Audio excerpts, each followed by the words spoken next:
Eh bien, bonjour à tous une nouvelle fois. Le temps passe tellement vite, n'est-ce pas? Nous allons étudier le sujet numéro 7 aujourd'hui, sur 10 que nous allons présenter, et le titre de notre étude aujourd'hui, c'est « Les langues de la Pentecôte ». Et en résumé, nous allons jeter un œil sur Actes chapitre 2, où nous trouvons la description de l'effusion du Saint-Esprit. Mais avant de faire cela, qu'est-ce que nous voulons faire? Nous voulons prier et demander la sagesse de l'Éternel. Donc, inclinez la tête avec moi alors que nous prions. Notre Père et notre Dieu, une fois de plus, nous venons devant ton trône avec assurance parce que nous venons au nom de Jésus. Nous venons pour plaider avec toi que tu puisses envoyer ton Saint-Esprit par le ministère des anges, nous donner la compréhension. Aide-nous à comprendre, Éternel, le vrai sens de ce qui s'est passé au jour de la Pentecôte. Nous savons qu'il y a beaucoup de séduction et des illusions aujourd'hui dans le monde chrétien même.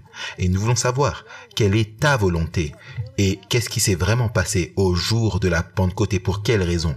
Ainsi, nous demandons la direction divine et nous savons que tu vas répondre parce que nous avons demandé au nom précieux de Jésus. Amen. 6 mois avant que Jésus ne commence son ministère, Dieu a appelé Jean-Baptiste pour prêcher dans le désert afin de préparer le chemin pour la venue du Messie.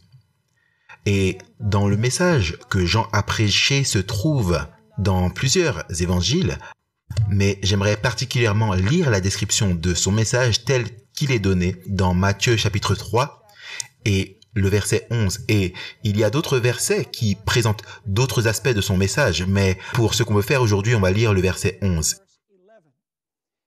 Il est dit ici, et c'est Jean qui parle, « Moi, je vous baptise d'eau pour vous amener à la repentance. Mais celui qui vient après moi, c'est-à-dire Jésus, le Messie, est plus puissant que moi, et je ne suis pas digne de porter ses souliers. Lui vous baptisera du Saint-Esprit et de feu. » Maintenant, il y a 3 éléments dont j'aimerais que nous puissions nous souvenir de ce verset particulier, parce que nous allons trouver ces 3 concepts dans d'autres versets au fur et à mesure que nous étudions. Tout d'abord, j'aimerais que nous puissions nous souvenir du mot « baptiser ». Ce mot reviendra à nouveau en relation avec la Pentecôte. J'aimerais que nous puissions nous souvenir de l'expression ou du nom Esprit Saint. Et j'aimerais que nous puissions nous souvenir également du feu. Parce que j'aimerais que vous puissiez voir que ce que Jean-Baptiste prédisait n'était pas seulement la venue du Messie, mais il prédisait ce qui allait se passer au jour de la Pentecôte. Ces 3 concepts que nous trouvons dans ce verset ont quelque chose à voir avec quelque chose qui s'est passé au jour de la Pentecôte. Baptisé, Saint-Esprit et feu. N'oubliez pas ces 3 mots. Maintenant, j'aimerais que nous puissions aller dans Luc chapitre 24 et le verset 44 à 49.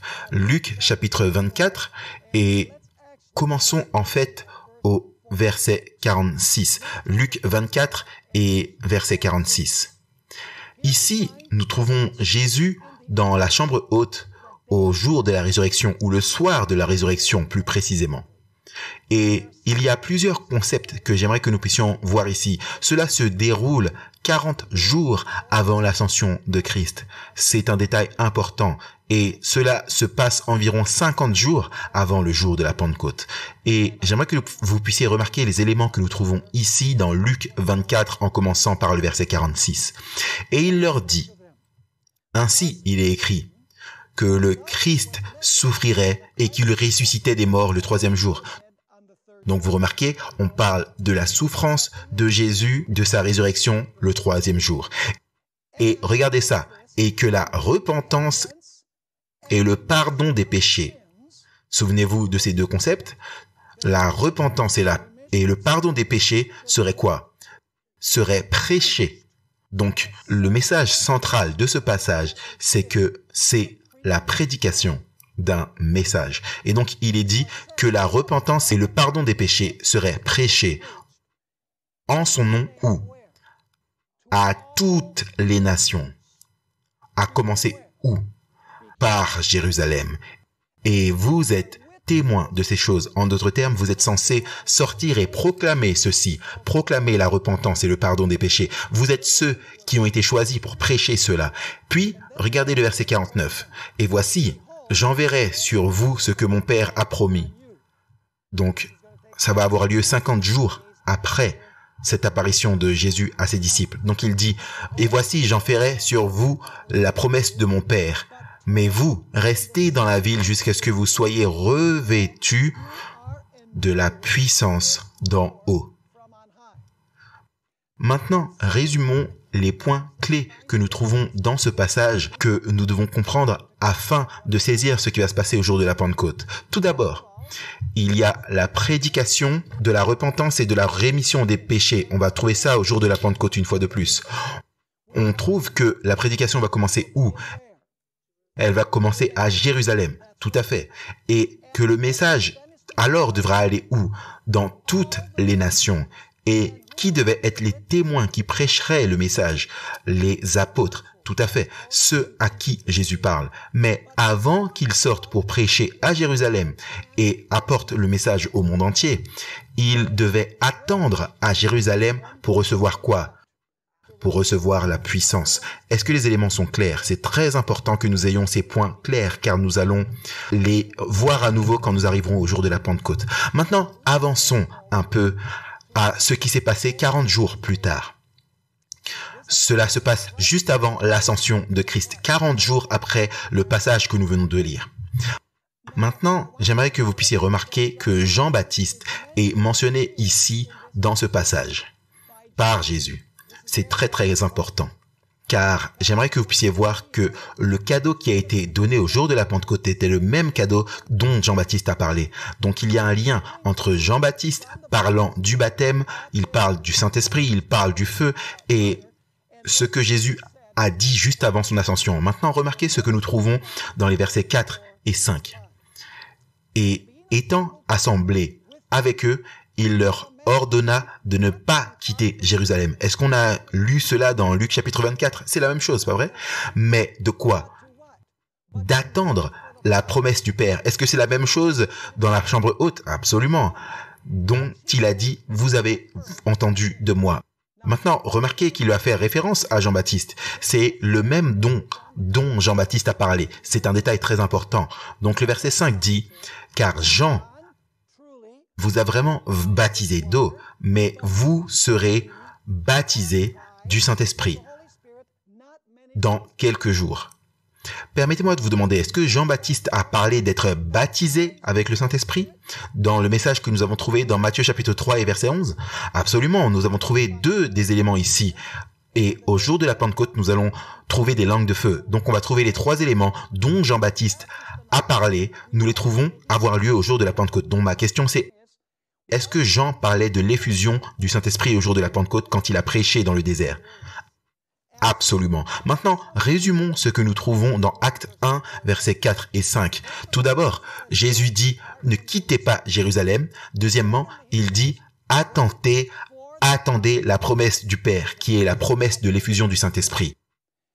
Jésus fait une référence spécifique à qui? À Jean-Baptiste. C'est le même don dont Jean-Baptiste a parlé. Et il y a deux mots-clés que Jean a utilisés, que Jésus utilise. Et ces mots-clés sont baptême et Esprit Saint.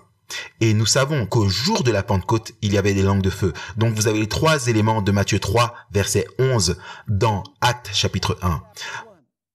Maintenant, posons la question, quel était le but de l'effusion de l'Esprit Saint au jour de la Pentecôte?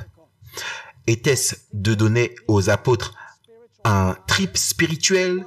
Est-ce que le but était de montrer qu'ils étaient sauvés? Est-ce que c'était un signe? Vous savez que maintenant ils étaient sauvés parce qu'ils avaient l'Esprit Saint ou qu'ils parlaient en langue? Absolument pas.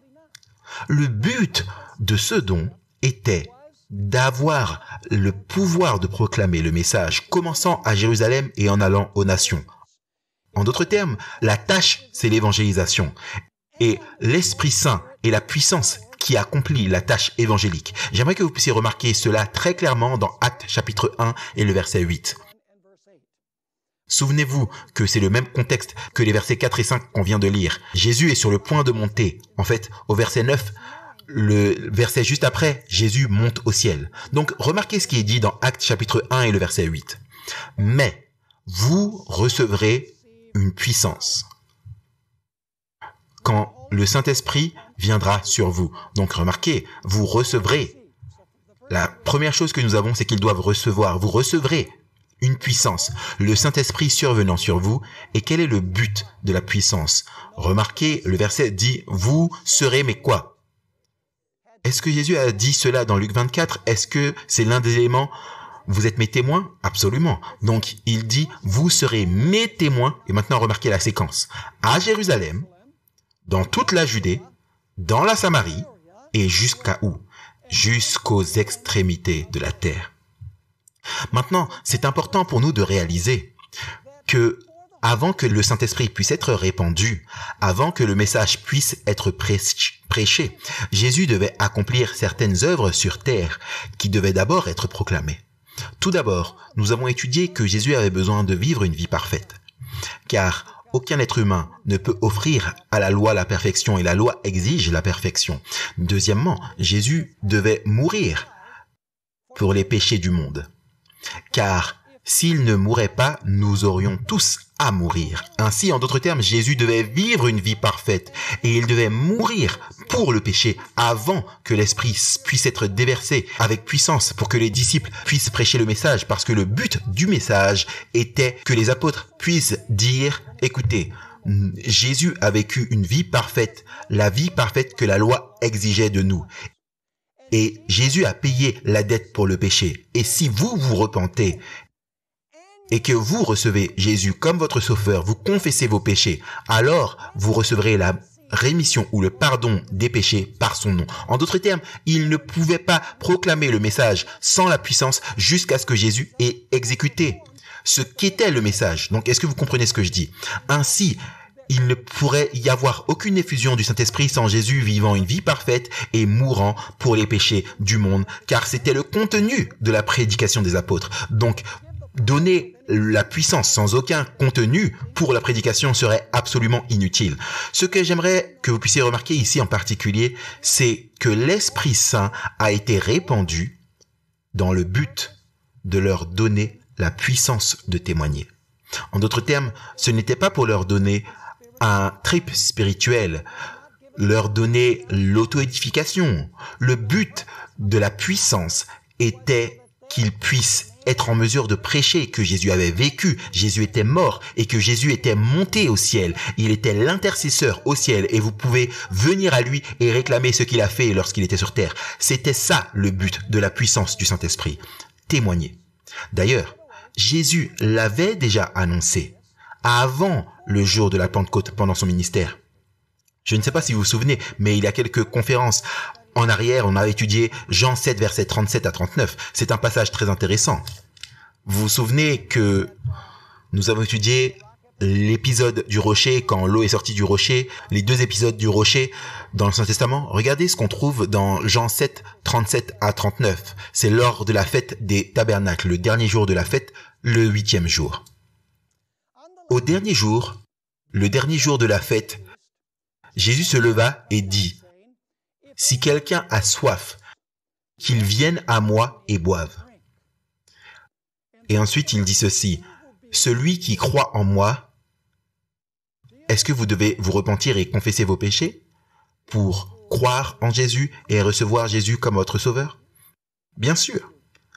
Donc Jésus dit: « Celui qui croit en moi, comme l'Écriture l'a dit, maintenant écoutez attentivement, de son cœur jailliront des rivières d'eau vive. » Alors, en d'autres termes, lorsque vous buvez de l'eau qui est un symbole de l'Esprit Saint, lorsque vous recevez l'Esprit Saint, vous devenez une fontaine pour donner la bénédiction à d'autres personnes. Et donc, quel était le but de boire de l'eau ou de recevoir la puissance? C'était pour que vous puissiez ensuite partager le message que vous avez reçu. Nous trouvons la même chose dans le cas de la femme samaritaine. Remarquez Jean chapitre 4 et les versets 13 et 14. Jean chapitre 4 versets 13 et 14. Jésus a répondu et leur dit: « Celui qui boit de cette eau, c'est celle du puits de Jacob, aura encore soif. mais celui qui boit de l'eau que je lui donnerai. Remarquez, futur, l'eau que je lui donnerai n'aura plus jamais soif, mais l'eau que je lui donnerai, vous voyez, vous devez d'abord boire l'eau que je lui donnerai, deviendra en lui une source d'eau jaillissant jusque dans l'éternité. Donc, encore une fois, vous buvez premièrement, vous recevez la puissance de l'Esprit et alors vous devenez un témoin, vous partagez la puissance, vous devenez une fontaine de bénédiction pour d'autres personnes. Est-ce que vous me suivez ou pas? Donc, quel était le but de la puissance que les gens recevaient dans le Saint-Esprit? Le but n'était pas l'auto-édification, le but n'était pas d'avoir une élévation spirituelle, le but était de vous habiliter à quoi? À témoigner. Et en passant, revenant à Jean 7, 37 à 39, nous savons que Jésus parlait de l'Esprit Saint, que lorsque vous buvez du Saint-Esprit, vous devenez une fontaine de bénédiction, parce qu'au verset 39, il dit cela de l'Esprit que devaient recevoir ceux qui croiraient en lui, car l'Esprit n'était pas encore parce que Jésus n'avait pas encore été glorifié. Mais lorsque Jésus serait glorifié, quand il serait monté à la droite de son Père, alors l'Esprit Saint serait répandu et les apôtres recevraient la puissance afin qu'ils puissent témoigner à d'autres personnes. Maintenant, jetons un œil à l'extension géographique du message. Actes chapitre 1 et le verset 8 nous donne la séquence du message. Comment est-ce que le message va se dérouler alors que les apôtres prêchent? Vous vous souvenez, Jésus a dit tout d'abord, vous allez rester où? Vous allez rester à Jérusalem pour la puissance et ensuite vous allez être mes témoins, en commençant par où? En commençant par Jérusalem. Maintenant, lisons ce verset une fois de plus et remarquez les endroits des cercles concentriques croissants, d'où le message va être proclamé. Il est dit dans Actes chapitre 1 verset 8, mais vous recevrez une puissance, le Saint-Esprit survenant sur vous et vous serez mes témoins. Et maintenant, remarquez l'ordre. À Jérusalem, dans toute la Judée, et où d'autres? Dans la Samarie, et finalement jusqu'à où? Et finalement jusqu'aux extrémités de la terre. Est-ce que vous remarquez que ça commence à Jérusalem? Vous avez un petit cercle. Ensuite, vous allez en Judée, qui est une région. Ensuite, ça va en Samarie, qui est encore au-delà de ça. Et finalement, ça va aux extrémités de la terre. Le cercle concentrique le plus large. Ça va au monde entier après tout ça. Maintenant, il est intéressant de noter que le don des langues était initialement donné aux apôtres dans la chambre haute. Mais il est également intéressant de regarder que les personnes qui ont entendu le message de Pierre, et on va étudier ça, qui ont entendu le message de Pierre au jour de la Pentecôte, n'ont pas reçu le don des langues. Ceux qui ont prêché le message au jour de la Pentecôte ont reçu la puissance du Saint-Esprit et ont reçu le don des langues. Mais ceux qui ont accepté le message, il n'y a aucune trace de recevant le don des langues. J'aimerais que nous puissions nous souvenir de cela parce qu'il y a une raison très spéciale de pourquoi les apôtres et ceux qui étaient présents dans la chambre haute ont reçu la puissance de l'Esprit Saint et le don des langues. Mais ceux qui ont entendu le message et ont reçu le message, ils ont reçu le Saint-Esprit lorsqu'ils ont été baptisés, mais ils n'ont pas reçu le don des langues pour une raison très précise. Maintenant, combien de personnes étaient présentes dans la chambre haute au jour de la Pentecôte? Actes chapitre 1 et le verset 15 nous dit combien étaient présents. Il n'y avait pas que les 12 là. Il y en avait beaucoup plus que les 12. Il est dit là dans Actes chapitre 1 et le verset 15, en ces jours-là, Pierre se leva au milieu des frères, le nombre des personnes réunies étant d'environ de combien? D'environ 120. Donc, il n'y avait pas seulement 12 personnes, il y avait beaucoup d'autres qui, au jour de la Pentecôte, ont reçu l'Esprit Saint et le don des langues spécifiquement. Maintenant, lisons Actes chapitre 2 et les versets 1 à 4 qui décrivent l'effusion de l'Esprit Saint au jour de la Pentecôte.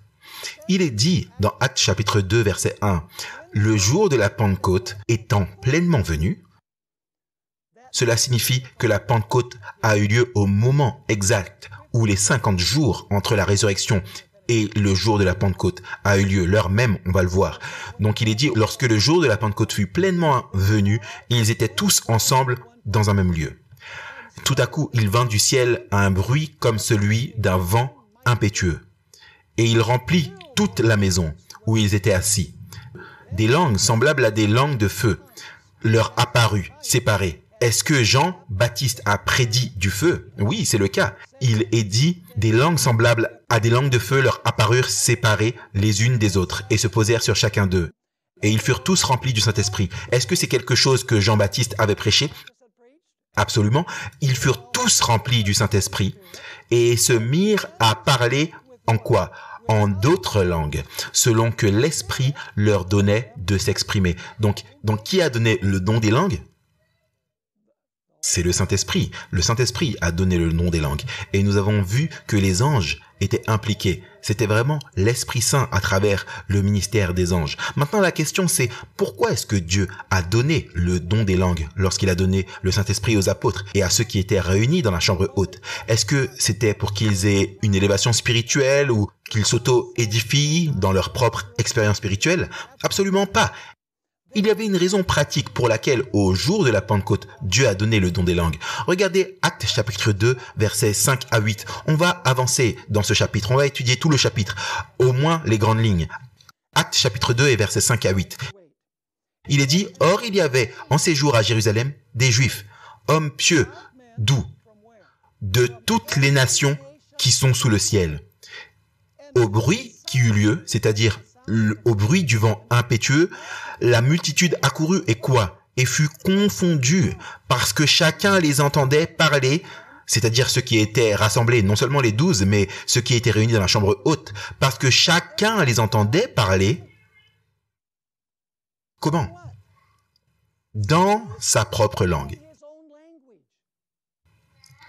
Maintenant, est-ce que c'était le don d'entendre les langues ou est-ce que c'était le don de parler en langue? C'était le don de parler en langue. Ce n'était pas que les apôtres parlaient leur langue et les autres écoutaient ou entendaient dans leur propre langue. Non, c'était le don de parler des langues parlées. Pas de comprendre les langues, mais de parler en langue. Et ainsi, il est dit au verset 6, « Au bruit qui eut lieu, la multitude accourut et fut confondue parce que chacun les entendait parler dans sa propre langue. » Verset 7. Ils étaient tous dans l'étonnement et la surprise, et ils se disaient les uns aux autres, « Voici, ces gens qui parlent, ne sont-ils pas tous galiléens ?» Ils parlaient probablement araméen, donc ils disent, « Est-ce que ces individus ne sont pas des personnes qui parlent en araméen ?» Et comment les entendons-nous dans notre propre langue? Nous les entendons parler chacun dans notre langue maternelle. Laissez-moi vous demander, est-ce que ces langues étaient connues dans différentes parties du monde? Assurément. Vous ne diriez certainement pas que vous êtes né avec le don de parler le gibriche. Pas vrai?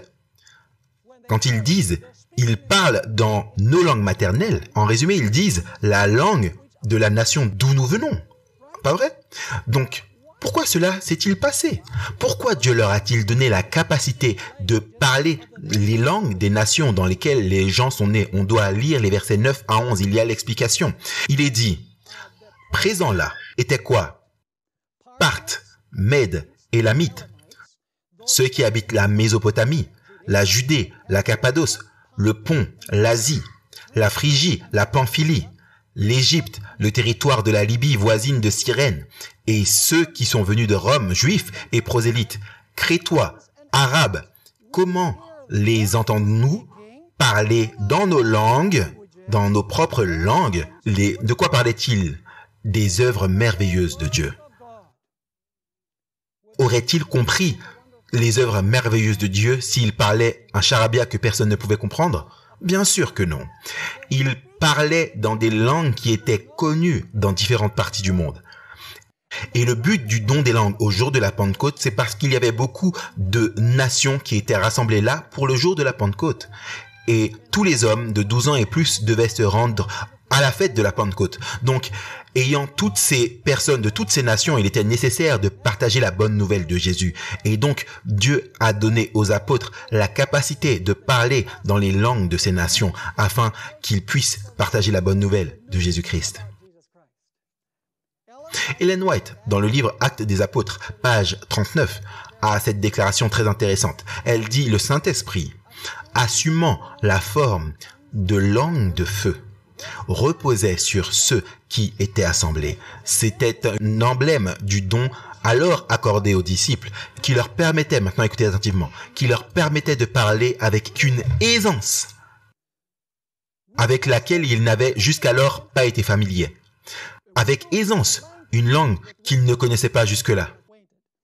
L'apparition du feu signifiait, vous voyez c'est un symbole, signifiait le zèle fervent avec lequel les apôtres œuvreraient dans la puissance qui les assisterait. Est-ce que vous vous souvenez que Jérémie a dit qu'il sentait le feu dans ses os pour partager le message de Dieu? Eh bien, le feu représente le zèle avec lequel il présente le message de Jésus-Christ. Et donc, ils étaient en mesure de parler avec aisance les langues de différentes nations qui étaient représentées là. Mais maintenant, j'aimerais que vous puissiez regarder Actes chapitre 2 et les versets 12 et 13. Maintenant, une fois de plus, il nous est dit que ceux qui étaient présents étaient déconcertés et certains d'entre eux ont commencé à chercher une explication. Il est dit dans Actes 2 et le verset 12, ils étaient tous dans l'étonnement et ne sachant que penser, ils se disaient les uns aux autres, « Que veut dire ceci ?» Mais d'autres se moquaient et disaient, « Ils sont pleins de vin doux. » En d'autres termes, ils sont ivres, voilà ce qu'ils disent.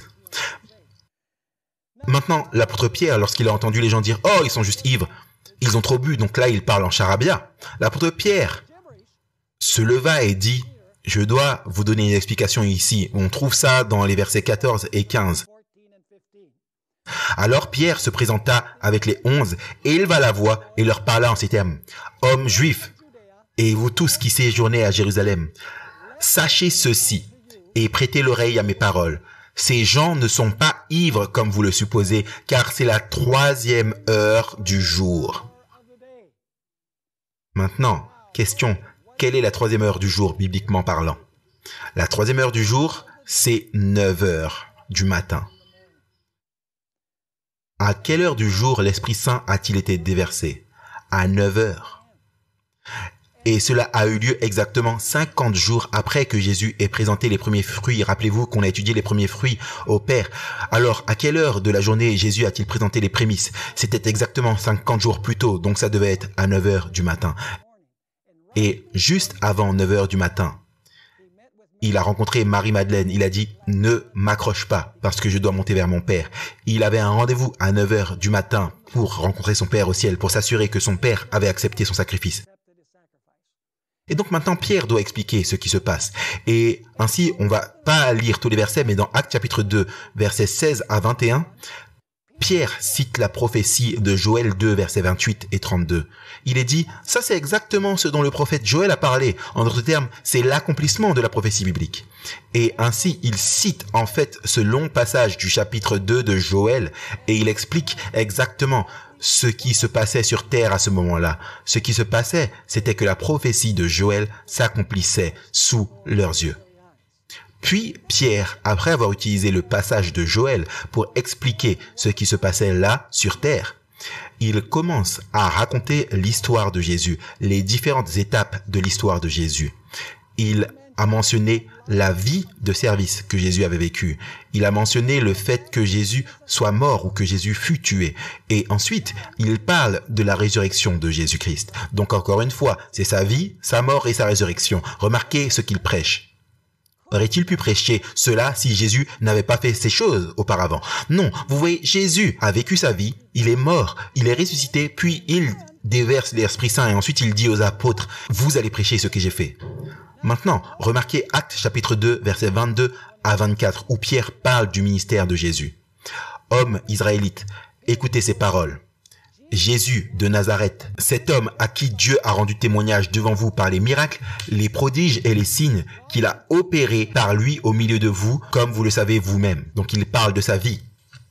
Cet homme, livré selon le dessein arrêté et selon la prescience de Dieu, vous l'avez fait mourir par la main.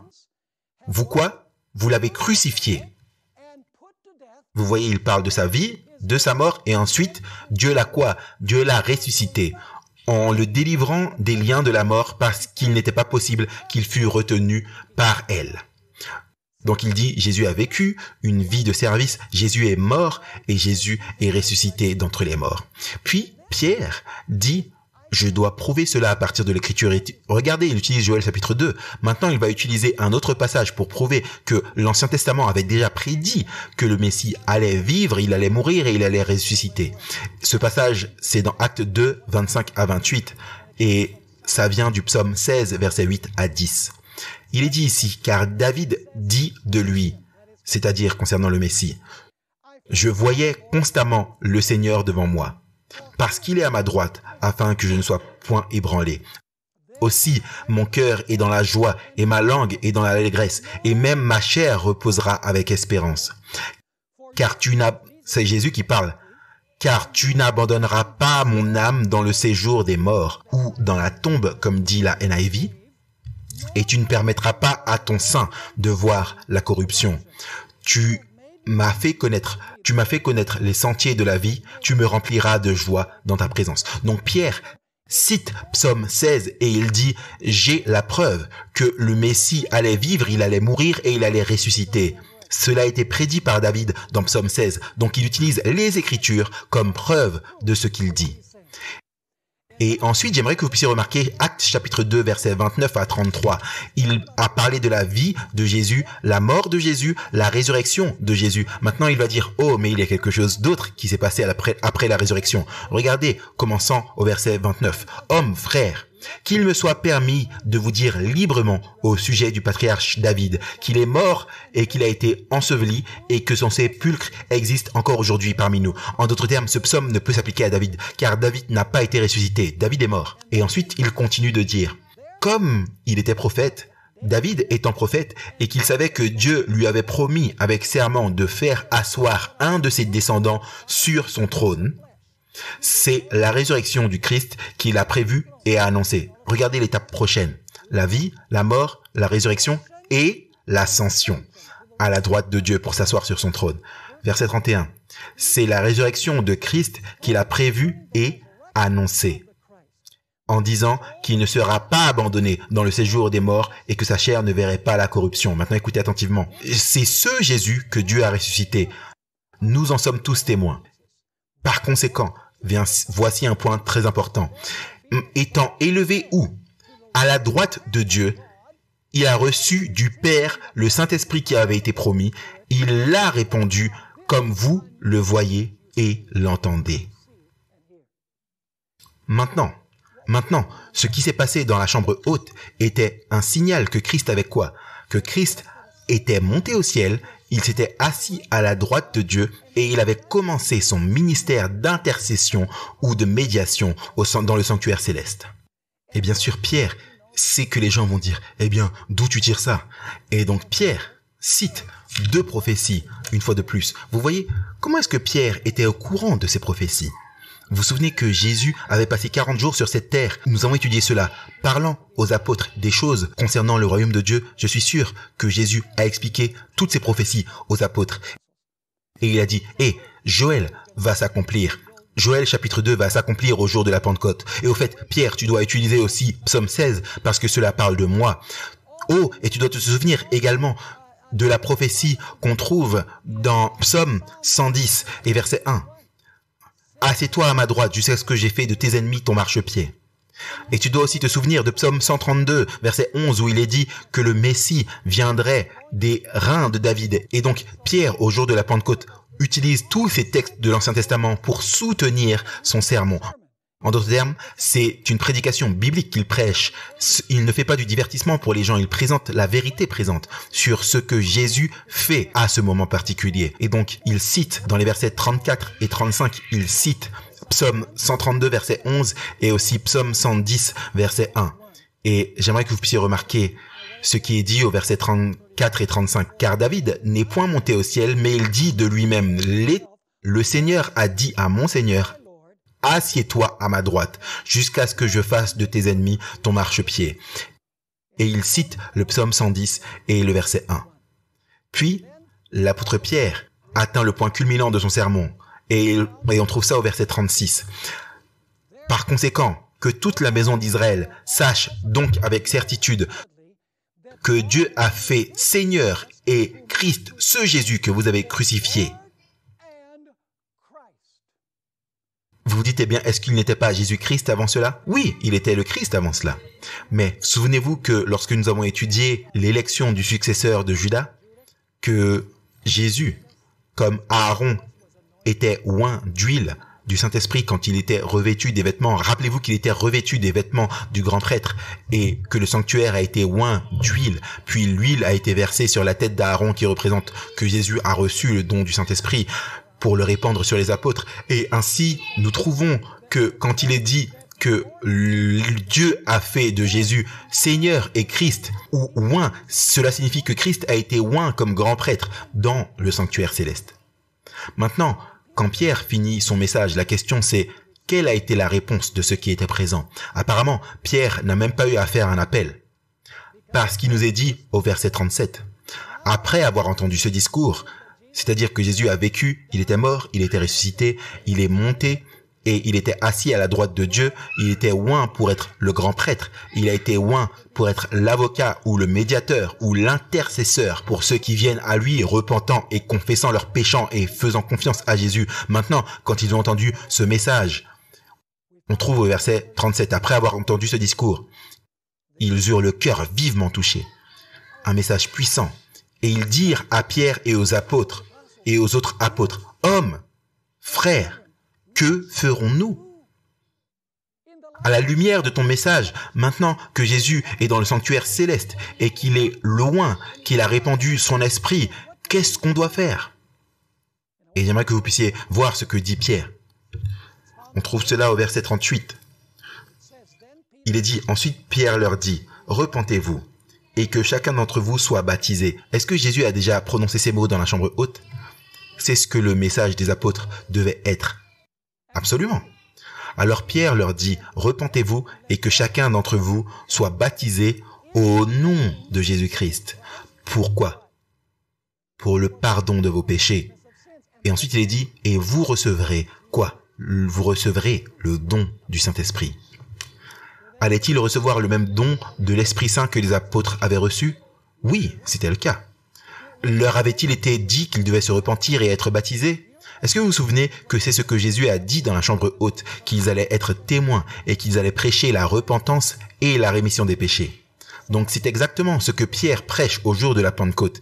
Et les gens écoutent et ils disent, oh, donc Jésus est dans le sanctuaire céleste, il a vécu sa vie, il est mort pour le péché. Donc ce que nous devons faire, c'est que nous devons nous repentir, nous devons confesser nos péchés et nous devons croire en Jésus. Alors ce que Jésus a fait sera mis à notre compte. Et ainsi, nous serons considérés comme si nous n'avions jamais péché. Nous devons l'adopter comme notre intercesseur. Et c'est ce qu'ils ont fait. Et quand ils ont été baptisés, ils ont reçu le Saint-Esprit selon ceci. 3000 âmes furent baptisées à partir de ce sermon. Mais vous savez ce qui est intéressant? C'est qu'il n'y a aucune preuve que ce soit qu'aucune de ces 3000 âmes qui ont été baptisées et qui ont reçu le Saint-Esprit ont également reçu le don des langues. Et donc vous dites, pourquoi pas? Pour une raison très précise. Ils allaient retourner dans leur nation. Et où ils vivaient, ils n'auraient pas besoin du don des langues parce qu'ils pouvaient parler leur langue maternelle. Il était seulement nécessaire pour les apôtres afin qu'ils puissent partager le message avec eux, afin que eux puissent aller dans leur nation et le partager avec les gens de leur nation. Et ils n'avaient pas besoin du don des langues pour le partager avec les gens de leur nation. On trouve dans Actes chapitre 2 et verset 41, et ensuite on va lire les versets 46 et 47, le résultat du message de Pierre. Il dit, ceux qui acceptèrent sa parole furent quoi? Furent baptisés. Et en ce jour-là, le nombre de disciples augmenta d'environ 3000 âmes. Verset 46. Ils étaient chaque jour tous ensemble assidus au temple. Ils rompaient le pain de maison en maison et prenaient leur nourriture avec joie et simplicité de cœur, louant Dieu et trouvant grâce auprès de tout le peuple. Et le Seigneur ajoutait quoi? Le Seigneur ajoutait chaque jour à l'église ceux qui étaient sauvés. Donc la question c'est, quand est-ce que ces individus étaient sauvés? Étaient-ils sauvés quand Jésus est mort sur la croix ou étaient-ils sauvés lorsqu'ils ont accepté ce que Jésus a fait sur la croix? Lorsqu'ils ont accepté ce que Jésus a fait sur la croix, alors leurs péchés ont été remis ou pardonnés. C'est un point très important. Maintenant, pourquoi est-ce que le don des langues est le seul don mentionné dans Actes chapitre 2? Vous savez, le Saint-Esprit donne beaucoup de dons, n'est-ce pas? Pourquoi est-ce que le don des langues est le seul don qui est mentionné dans Actes chapitre 2? Pourquoi est-ce que Dieu n'a pas donné le don de guérison, le don d'hospitalité, toutes ces choses aux apôtres? Écoutez mes amis, c'était parce que c'était le don dont ils avaient le plus besoin à ce moment particulier. Car comme il sera plus tard nécessaire en Césarée, à Éphèse et à Corinthe. Vous voyez, au jour de la Pentecôte, c'était une fête hébraïque, comme je l'ai mentionné auparavant, où chaque homme de 12 ans et plus devait venir peu importe l'endroit dans le monde où ils vivaient, à Jérusalem pour célébrer la fête de la Pentecôte. Ce qui signifie que Jérusalem était plein à craquer. Joséphus dit que régulièrement, vous auriez plus d'1 million de Juifs rassemblés à Jérusalem pour célébrer ces fêtes de la moisson. Maintenant, vous savez, quand les Juifs ont été dispersés parmi les nations, ils ont été dans ces nations et au fil du temps, ils ont perdu la capacité de parler la langue hébraïque. Vous savez, c'est comme les hispaniques de la 2e et 3e génération lorsqu'ils arrivent aux États-Unis. On a fait passer un entretien à quelqu'un pour un travail chez nous à Secret and Seal. Son nom est Daniel Messa et il n'est même pas capable de parler un mot en espagnol. C'est parce qu'il est hispanique de 2e ou 3e génération qui a perdu la capacité de parler sa langue. Et donc, c'était la même chose avec ceux qui étaient dispersés parmi les Juifs. Ils ont été dans toutes les nations et au fil du temps, ils ont perdu la connaissance de la langue. Et donc, lors de la fête de la Pentecôte, ils reviennent à Jérusalem. Pierre et les autres qui sont là, ils parlent du message de Jésus dans les langues de ces nations. Et ensuite, l'idée, c'est qu'ils retourneraient dans leur nation et partageraient ce qu'ils avaient entendu.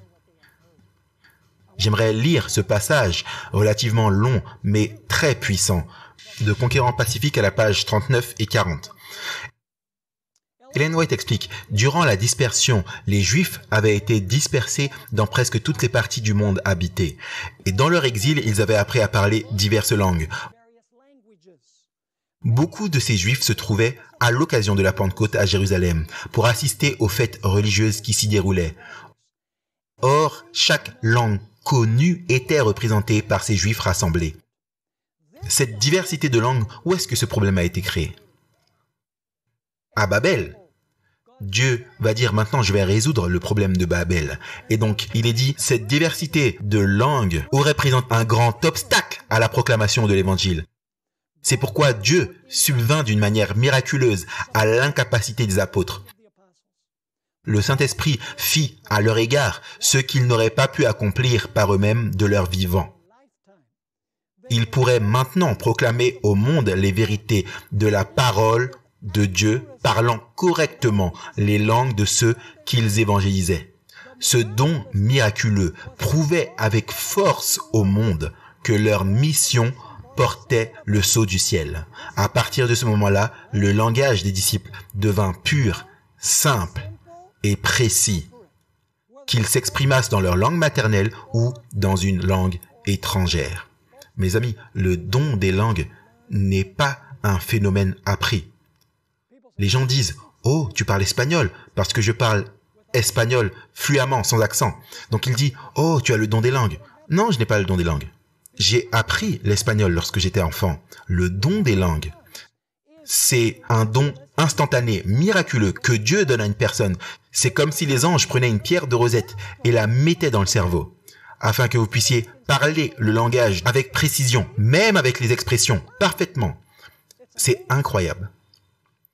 Maintenant, parlons du don qui fut donné à Jérusalem, juste un peu plus tard. J'aimerais que vous puissiez remarquer des choses intéressantes ici, dans Actes chapitre 4 et verset 31. Le Saint-Esprit est déversé plusieurs jours plus tard sur un groupe à Jérusalem. Et j'aimerais que vous puissiez regarder Actes 4, 31. Et après qu'ils eurent prié, l'endroit où il fut assemblé ensemble trembla. Et ils furent tous remplis du Saint-Esprit et ils annonçaient la parole de Dieu avec assurance. Y a-t-il une référence à ceux qui étaient présents recevant l'Esprit Saint et parlant en langue? Non. Vous dites pourquoi pas? Parce que la fête de la Pentecôte était déjà passée. Tous les gens s'en étaient retournés dans leur nation. Ça, c'était un groupe dans la ville de Jérusalem. Ils n'avaient pas besoin de parler en langue parce qu'ils vivaient à Jérusalem. Et donc, ils ont reçu le pouvoir du Saint-Esprit, mais il n'y a aucune trace d'eux recevant le don des langues. Regardez comment le don a été répandu en Samarie. D'ailleurs, est-ce que le langage parlé en Samarie, les Juifs pouvaient le comprendre? Bien sûr. Est-ce que vous vous souvenez quand Jésus a parlé à la femme samaritaine, est-ce que la femme samaritaine pouvait comprendre Jésus? Bien sûr. Les Samaritains comprenaient la langue, ils comprenaient l'araméen. Donc, vous attendriez-vous à ce que le don des langues soit répandu en Samarie? Absolument pas. Remarquez, Actes 8, versets 14 et 17. Les apôtres qui étaient à Jérusalem, ayant appris que la Samarie avait reçu la parole de Dieu, y envoyèrent Pierre et Jean. ceux-ci, arrivés chez les Samaritains, prièrent pour eux afin qu'ils reçussent quoi? Le Saint-Esprit. Car il n'était pas encore descendu sur aucun d'eux. Ils avaient seulement été baptisés au nom du Seigneur Jésus. Alors Pierre et Jean leur imposèrent les mains et ils reçurent le Saint-Esprit. Y a-t-il une trace d'eux recevant le don des langues lorsqu'ils ont reçu le Saint-Esprit? Ce n'était pas nécessaire, mes amis. Ils étaient Samaritains. Ils pouvaient parler dans la langue que les gens pouvaient comprendre. Et donc, ce n'était pas nécessaire qu'ils puissent recevoir le don des langues. Mais ensuite, nous allons arriver à Césarée. Est-ce que vous vous souvenez de quelle était la progression? Premièrement, Jérusalem, puis Judée, puis Samarie, puis jusqu'aux extrémités de la terre. Maintenant, remarquez que le don a également été déversé en Césarée. C'est là que les apôtres ont rencontré Corneille. Vous vous souvenez de l'expérience de Corneille? Maintenant, je ne vais pas parcourir toute l'histoire. Vous savez, Pierre a eu ce rêve, cette vision, 3 fois. La nappe descendant avec les animaux impurs et Dieu qui dit ce que j'ai déclaré pur ne déclare pas impur. Bien sûr, cette nappe d'animaux purs représentait les gentils. Un peu plus tard, 3 gentils viennent à sa porte, que lui considère être impurs. Et donc, vous avez 3 fois, il reçoit la vision, et ensuite, il a 3 gentils impurs qui viennent à sa porte. Impurs, entre guillemets. Et donc, j'aimerais que vous puissiez voir ce qui se passe selon Actes, chapitre 10, et les versets 44 à 47. Comme Pierre prononçait encore ces mots, le Saint-Esprit descendit sur tous ceux qui écoutaient la parole. Là, on est en Césarée. Et tous les fidèles circoncis qui étaient venus avec Pierre furent étonnés de ce que le don du Saint-Esprit était aussi répandu sur les païens. Est-ce que c'est le même don qu'au jour de la Pentecôte? Était-ce le même don que Dieu leur a donné au jour de la Pentecôte? Le mot « aussi » indique que oui. Il a été déversé sur les païens aussi. Maintenant, remarquez ce qu'il continue de dire, verset 46. « Car ils les entendaient quoi? Parler en langue et glorifier Dieu. Alors Pierre dit, peut-on refuser l'eau du baptême à ceux qui ont reçu le Saint-Esprit aussi bien que nous? » Était-ce le même don que celui transmis au jour de la Pentecôte? Absolument. Donc, est-ce que le don des langues était le même don qui avait été transmis au jour de la Pentecôte? Absolument. Donc, j'aimerais que vous puissiez remarquer les versets 44. On a déjà lu 44 à 47. Allons dans Acte 11, versets 15 et 16. Acte 11, 15 et 16. On va montrer que c'était le même don que celui dont Jean-Baptiste a parlé. Il est dit dans Acte 11, versets 15 et 16. Lorsque je me fus mis à parler, donc ça c'est Pierre, il explique aux frères à Jérusalem ce qui s'est passé. Lorsque je me fus mis à parler, le Saint-Esprit descendit sur eux comme sur nous au commencement. Est-ce que c'est le même don qu'au jour de la Pentecôte? Très certainement. Alors, je me souvins, maintenant écoutez attentivement. Et je me souvins de cette parole du Seigneur. Jean a baptisé d'eau, mais vous serez baptisés du Saint-Esprit. Est-ce que c'est le même don que ce dont a parlé Jean-Baptiste? Absolument. Alors, est-ce que nous avons affaire à un don des langues qui est du charabia? Ce n'est pas du charabia à Césarée. Ce n'est pas du charabia à Jérusalem. Jean-Baptiste ne parlait pas de charabia. Il parlait de langues qui, avant, étaient inconnues aux prédicateurs que Dieu leur a donné la capacité miraculeuse, surnaturelle de parler. Maintenant, Ellen White dit dans Actes des Apôtres à la page 139 pourquoi l'Esprit Saint et le don des langues a été donné en Césarée. Elle dit ceci. C'était l'Évangile. Ainsi l'Évangile était annoncé aux inconnus et aux étrangers, les faisant concitoyens des saints gens de la maison de Dieu.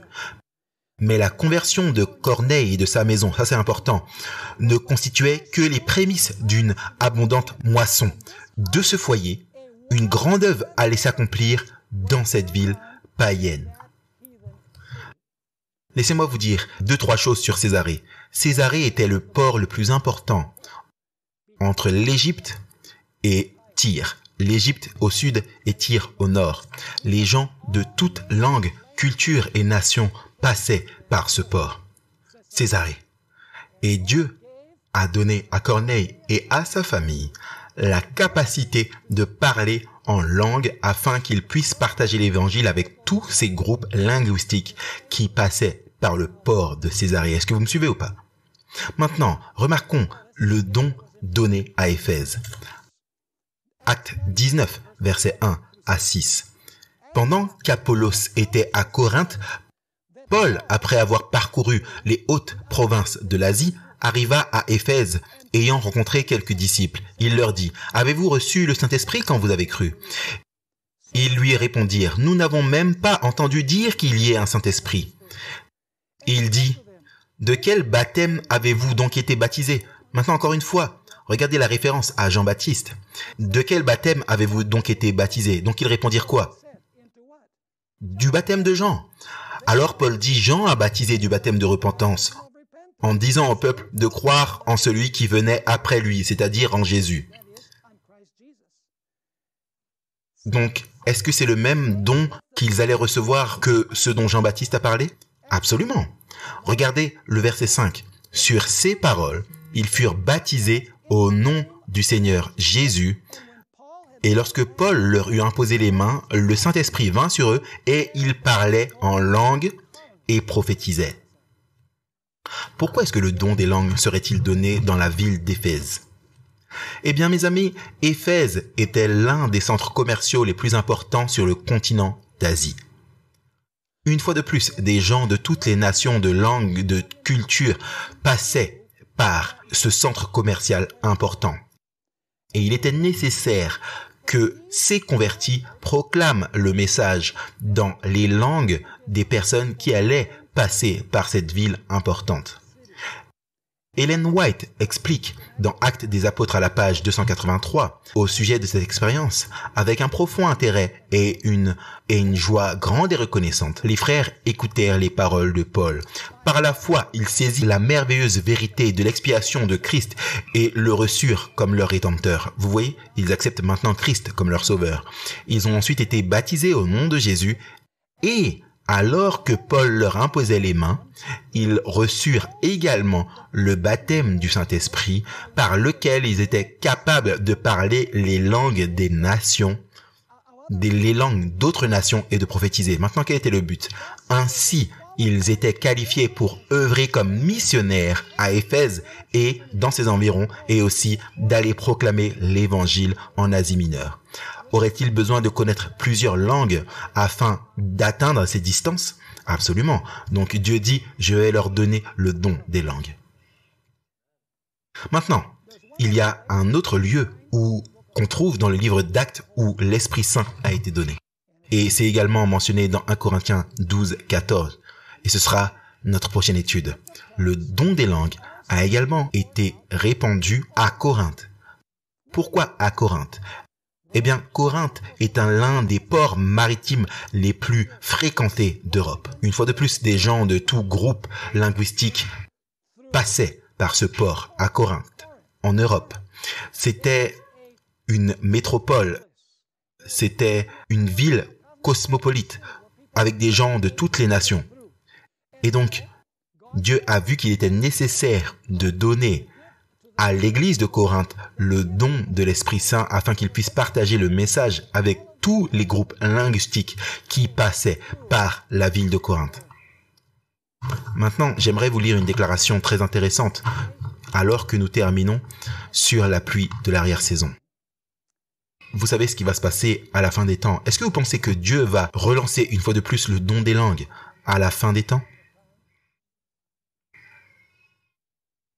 Est-ce que vous pensez que ça va être aussi prévalent que ce qui existait au jour des apôtres? Nous n'avons aucun moyen de le savoir spécifiquement. Cependant, c'est possible. Vous dites, pourquoi est-ce que vous ne pensez pas que ça va être aussi répandu? Eh bien parce que l'Église adventiste du 7e jour a des gens qui parlent les langues des nations dans presque chaque nation sur la planète. Vous voyez, à Jérusalem et à Éphèse et à Corinthe, l'œuvre ne faisait que commencer. Mais aujourd'hui, le message est passé dans le monde entier et il y a beaucoup de gens locaux qui parlent déjà la langue des nations. Et ainsi, ce n'est pas aussi nécessaire que cela l'était tout au long de la prédication de l'Évangile. Mais laissez-moi vous lire cette déclaration pour finir. C'est avec un désir sincère que j'attends avec impatience le moment où les événements du jour de la Pentecôte seront répétés avec même une plus grande puissance qu'à cette occasion. Est-ce que vous attendez avec impatience ce jour? Jean dit « Je vis un autre ange descendre du ciel ayant une grande puissance, et la terre fut éclairée de sa gloire. » Alors, comme lors de la saison de la Pentecôte, les gens entendront la vérité qui leur sera dite, chaque homme dans sa propre langue. Des milliers de voix seront imprégnées du pouvoir de prononcer les merveilleuses vérités de la parole de Dieu. La langue balbutiante sera déliée et les timides seront rendus forts pour porter un témoignage courageux à la vérité. Et je crois que Dieu réveillera le don des langues s'il le faut. Maintenant, quelle est la condition pour recevoir ce don? J'aimerais terminer avec cette déclaration que nous trouvons dans la Revue générale le 20 juillet 1886, où Ellen White nous donne la condition que nous devons remplir afin de recevoir ce don pour déclarer la parole de Dieu avec puissance. Elle dit que le Seigneur aide son peuple à purifier l'âme du temple de toute souillure et à maintenir un lien si étroit avec lui qu'ils peuvent participer à la pluie de l'arrière-saison lorsqu'elle sera déversée. Il y a donc une condition pour recevoir la pluie de l'arrière-saison pour prêcher l'évangile, comme les apôtres l'ont fait lorsque l'œuvre a commencé. Le but de la pluie de l'arrière-saison, c'est de terminer l'œuvre. Le but de la première pluie et du don des langues était de commencer l'œuvre. Et donc, Dieu, si nécessaire, ranimera de nouveau le don des langues, mais sans quoi il y aura des gens dans chaque nation qui proclameront la merveilleuse nouvelle de Jésus et de son salut. Maintenant, vous dites, qu'en est-il de Corinthe? Qu'en est-il des langues à Corinthe? C'est une question que les gens posent toujours. Est-ce que c'était du charabia ou est-ce que c'était des langues connues? Ne manquez pas le prochain épisode passionnant où nous étudierons 1 Corinthiens 14.